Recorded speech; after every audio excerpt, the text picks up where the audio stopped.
How's business going? Business is great.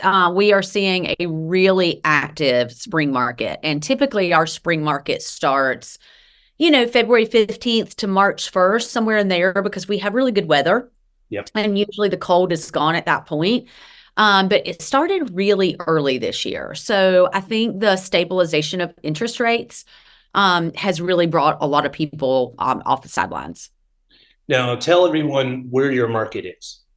So I am in Raleigh, North Carolina, and we work in Raleigh and all of the suburbs around it. So we're in 5 different MLSs in 5 different counties.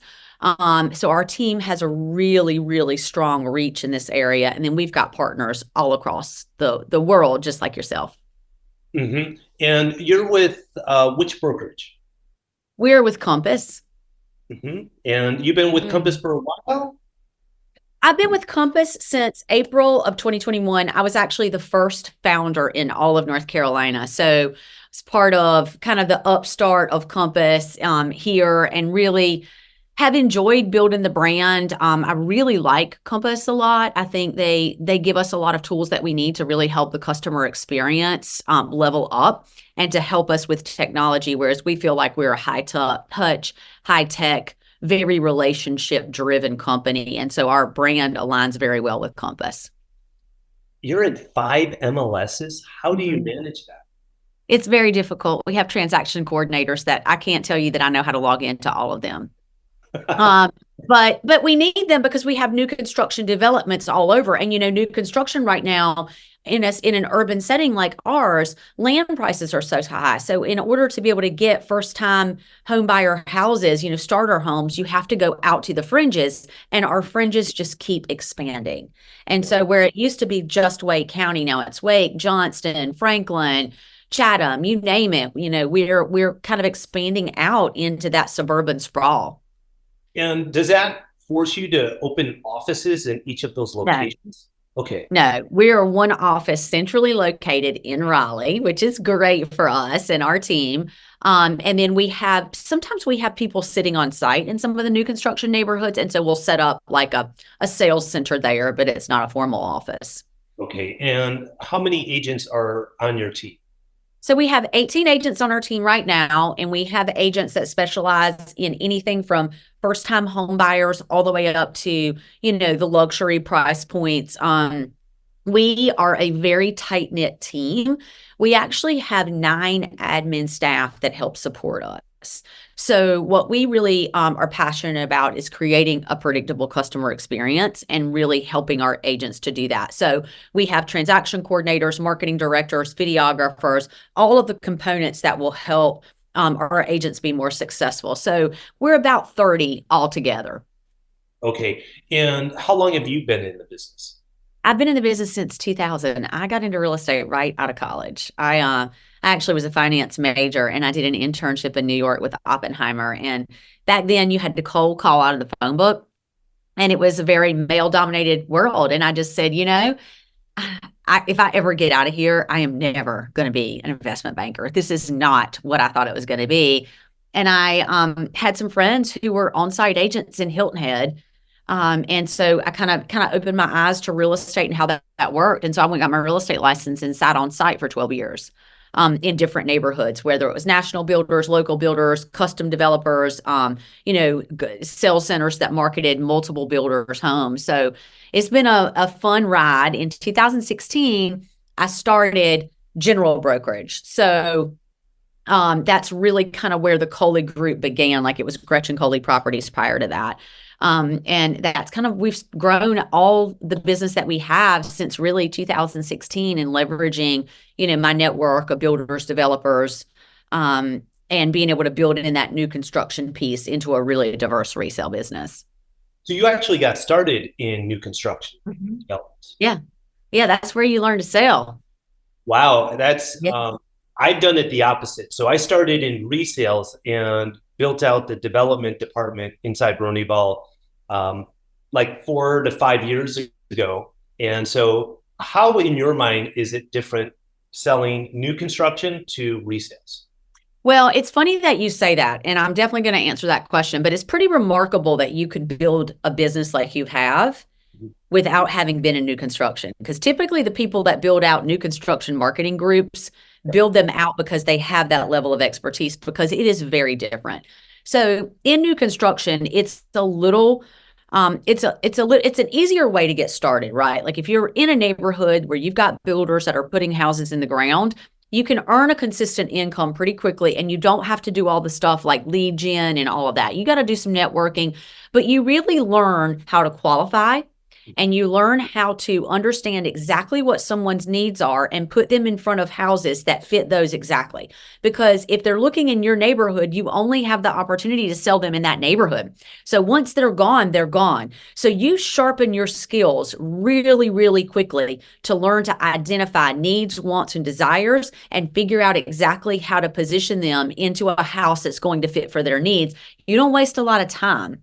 Whereas and you know everything about everything in that neighborhood, right? Because you live in it. So you know every highway on ramp, every business, every place, post office, all that stuff. And you know all the covenants, everything. You go into resale and you know nothing about anything, because people are looking all over the place. So the learning curve is so much greater. And in new construction, I found myself very confident because I knew everything. But in resale, that confidence got shaken a little bit, because I don't know is a very common answer. I don't know the answer to that, but I'm going to help you find out. And so that, like, not being perfect all the time and not having all the answers was a really hard transition. And then obviously having to lead generate yourself is a whole nother ballgame, right? But it's a necessary evil. So would you, if you were a new agent getting in the business, would you recommend doing what you did, new developments to resales, or resale to new developments? I think it depends on what your passion is and what kind of resources you have, as far as financial resources to kind of get your business started. I think new agents should think about two things. If you're going to start right out of the gate as a brand new agent, you either need to join a team or you should go sell in new construction somewhere first, because you learn so much by doing those two things. Number one, you have leverage of the builder or the developer in whatever neighborhood you work in. So you leverage that. So a little bit of the newness of you being a green agent goes away because you have that leverage. Same thing with a team like yours or mine, right? We give them our team name, our team reputation, and we coach them. So they're able to leverage, if they're good at articulating it, they're able to leverage the value of a team to a client, making clients more trustworthy to work with a brand new agent out of the gate. Because let's face it, we make it look easy, right? Everybody thinks real estate is the easiest thing in the world until you actually do it. Because if you work with a great agent, the process looks easy. If you work with a really bad agent, the process is crazy. So I find that new agents think the same thing. They are getting in the business usually because they have some kind of passion for houses. They probably watched a lot of TV shows, and they probably have seen that it's been a very easy process, but it's not. Building a business is a long game.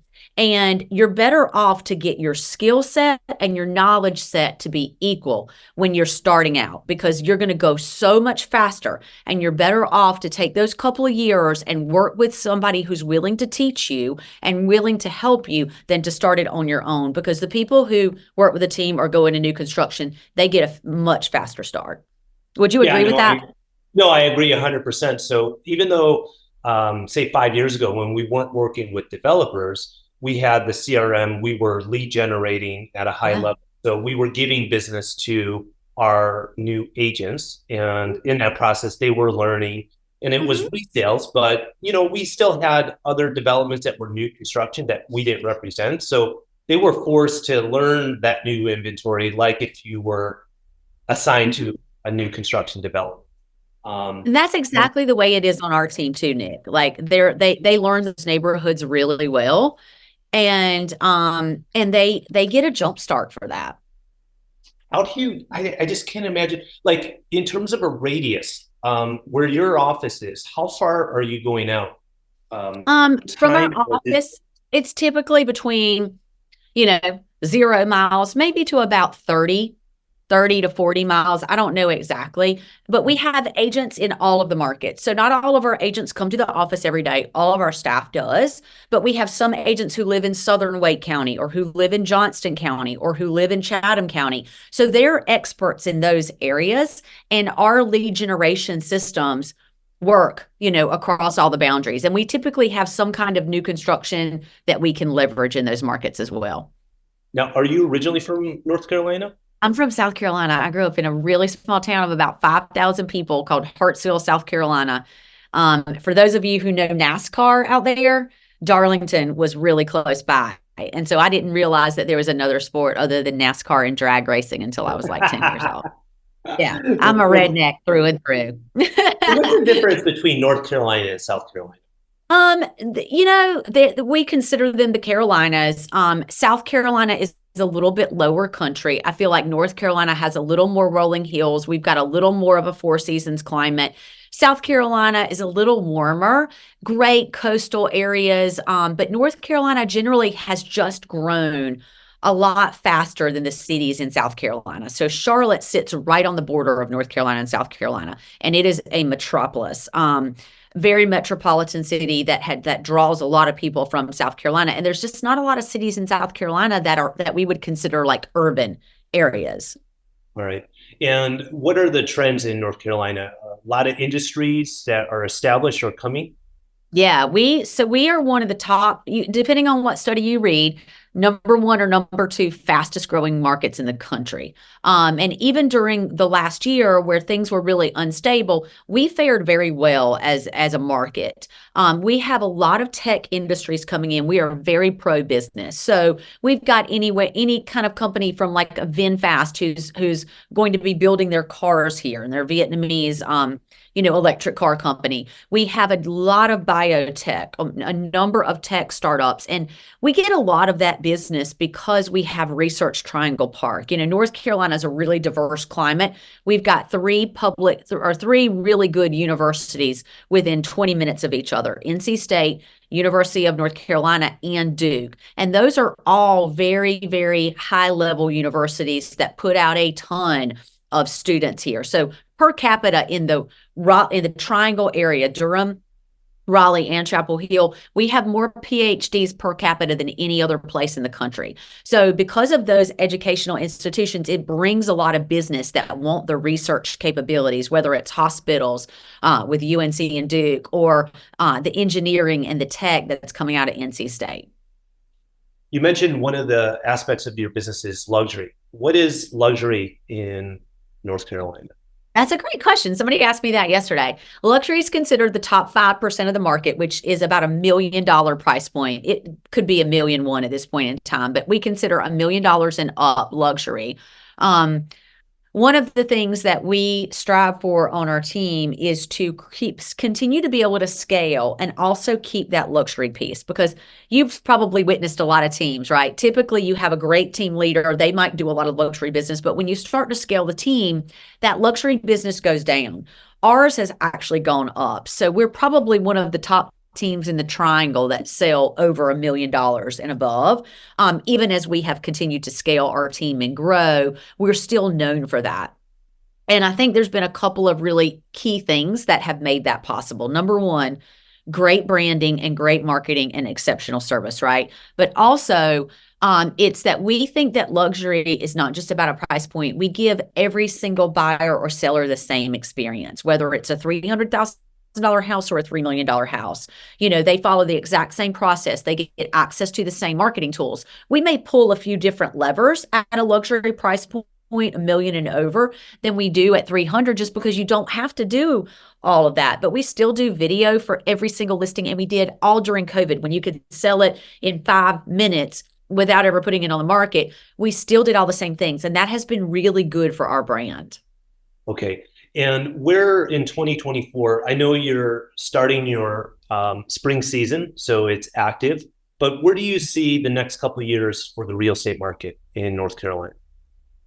In North Carolina, I think our market is going to continue to grow. I think this year is going to be a really good year because our market was down about 30% last year in 2023. those people are now entering the market, and I think we're going to sell through those people. We have way more people already living here than we have houses for. So thank God for our builders and developers who are building new construction. And then I see the rest of 2024 going well. I think we're going back into a cyclical market, seasonal market, where spring and fall are really, really busy. Summers and Decembers, not so much.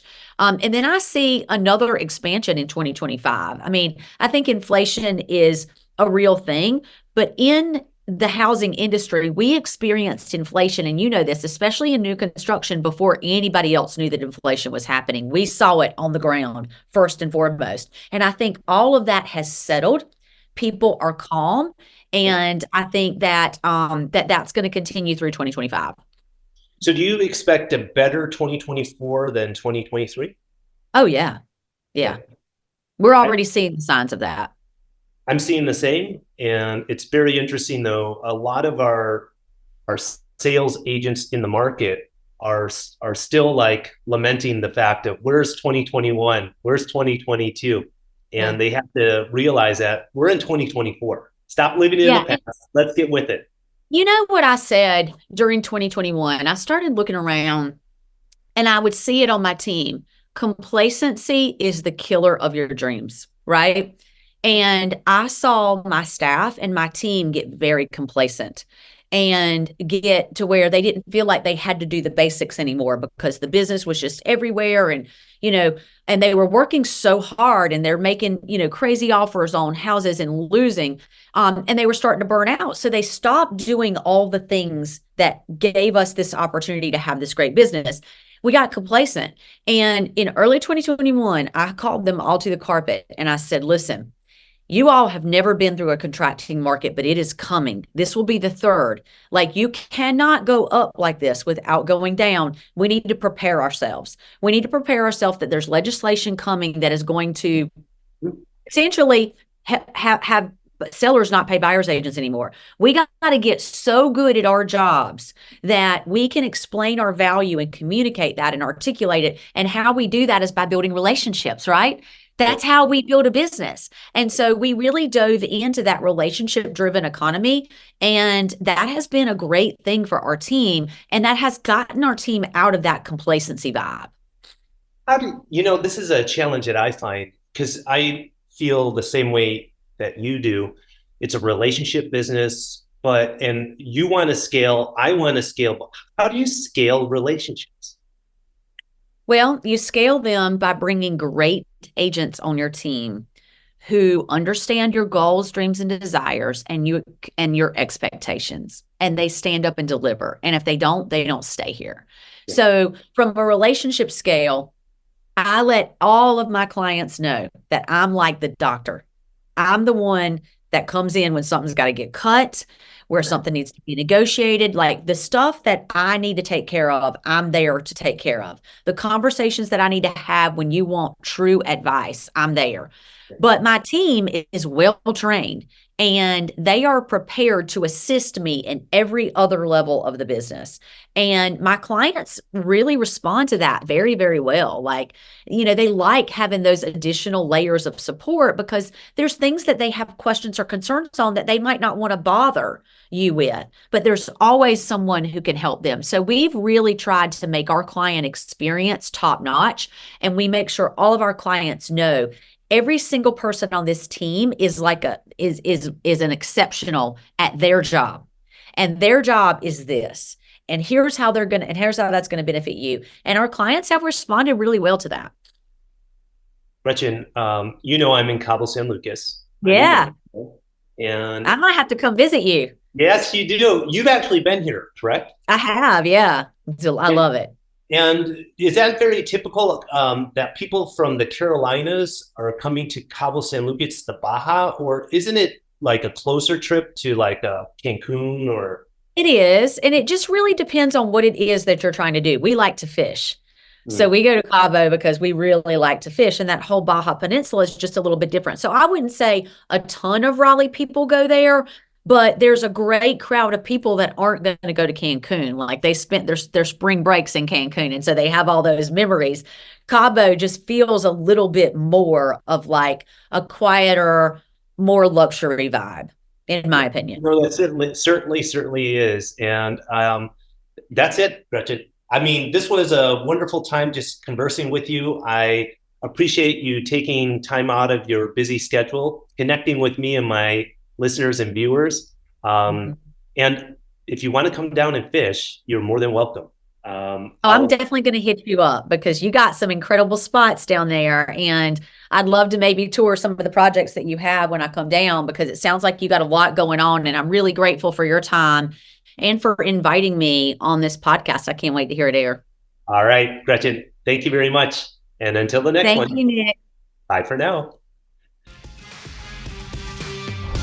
Thanks for listening to this episode of the Nick Fong Podcast. Make sure you subscribe to the podcast and the YouTube channel at youtube.com/Ronaval Real Estate, and follow Nick on Instagram at NickFong_Ronaval. Ready to find your Baja dream home? Check out the latest property listings at ronaval.com or findmexicohouses.com. Hasta luego.